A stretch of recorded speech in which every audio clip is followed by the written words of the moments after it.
ಇನ್ನು ವಾಲ್ಮೀಕಿ ನಿಗಮದಲ್ಲಿ ಬಹುಕೋಟಿ ವಂಚನೆ ಪ್ರಕರಣಕ್ಕೆ ಸಂಬಂಧಪಟ್ಟಂತೆ ಈ ಕೋಟಿ ಕೋಟಿ ಹಣ ವರ್ಗಾವಣೆ ಆಗಿತ್ತಲ್ಲ, ಇದರ ಬಗ್ಗೆ ಈಗ ಆರೋಪಿಗಳು ಒಂದೊಂದೇ ಮಾಹಿತಿಯನ್ನ ಹೊರಕಕ್ತಾ ಇದ್ದಾರೆ.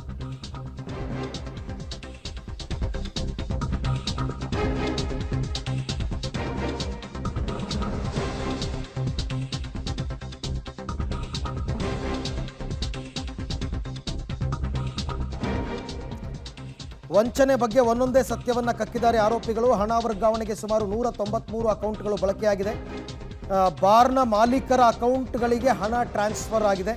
ಪರ್ಸೆಂಟೇಜ್ ಲೆಕ್ಕದಲ್ಲಿ ಬಾರ್ ಮಾಲೀಕರಿಂದ ಹಣವನ್ನು ಇವರೇನೋ ವಾಪಸ್ ಪಡ್ಕೊಂಡಿದ್ದಾರಂತೆ.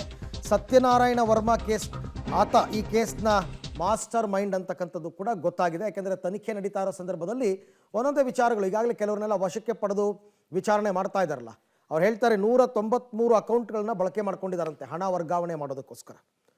ಬಾರ್ ಮಾಲೀಕರ ಅಕೌಂಟ್ಗೆಲ್ಲ ದುಡ್ಡು ಹಾಕ್ಬಿಟ್ಟು ಆಮೇಲೆ ಅವ್ರ ಹತ್ರ ಕ್ಯಾಶ್ ಇಸ್ಕೊಳ್ಳೋದು ಪರ್ಸೆಂಟೇಜ್ ಲೆಕ್ಕದಲ್ಲಿ. 193 ನಕಲಿ ಅಕೌಂಟ್ಗಳು, 89 ಕೋಟಿ ವಹಿವಾಟು ನಡೆದಿದೆ. 193 ನಕಲಿ ಅಕೌಂಟ್ಗಳ ಮುಖಾಂತರ 89 ಕೋಟಿ ವಹಿವಾಟು. ಅದರಲ್ಲೂ ಬಾರ್ ಮಾಲೀಕರಿಗೆ ಹಣ ವಹಿವಾಟು. ಯಾಕೆಂದರೆ ಈ ಬಾರ್ ಮಾಲೀಕರ ಅಕೌಂಟ್ನಲ್ಲಿ ಸಿಕ್ಕಾಪಟ್ಟೆ ದುಡ್ಡು ಟ್ರಾನ್ಸಾಕ್ಷನ್ ಆಗ್ತಾ ಇರುತ್ತೆ ಪ್ರತಿ ದಿವಸ, ಯಾರಿಗೂ ಅನುಮಾನ ಬರಲ್ಲ ಅನ್ನೋ ಕಾರಣಕ್ಕೋಸ್ಕರ ಪರ್ಸೆಂಟೇಜ್ ಲೆಕ್ಕದಲ್ಲಿ ಹಣ ವಾಪಸ್ ನೀಡಿದ್ರಂತೆ ಬಾರ್ ಮಾಲೀಕರು. ಅಂದರೆ ಅವರೊಂದಷ್ಟು ಕಮಿಷನ್ ಇಟ್ಕೊಂಡು ಮಿಕ್ಕಿದ್ದು ಕೊಟ್ಟಿದ್ದಾರೆ ಅಂತ.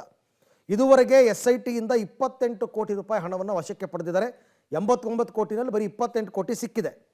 14.5 ಕೋಟಿ ನಗದು ರೂಪದಲ್ಲಿ 11 ಜನ ಆರೋಪಿಗಳ ಬಳಿ ವಶಕ್ಕೆ ಪಡ್ಕೊಂಡಿದ್ದಾರಂತೆ. ಇನ್ನು 10 ಕೋಟಿ ಬಾರ್ ಮಾಲೀಕರ ಅಕೌಂಟ್ನಲ್ಲಿ ಇದ್ದಂತಹ ಹಣವನ್ನು ಜಪ್ತಿ ಮಾಡಿದ್ದಾರೆ. 5 ಕೋಟಿ ಮೌಲ್ಯದ ಕಾರು ಖರೀದಿ ಮಾಡಿದ್ದ ಸತ್ಯನಾರಾಯಣ ವರ್ಮ, ಅದನ್ನು ಕೂಡ ಸೀಸ್ ಮಾಡಿರ್ತಾರೆ.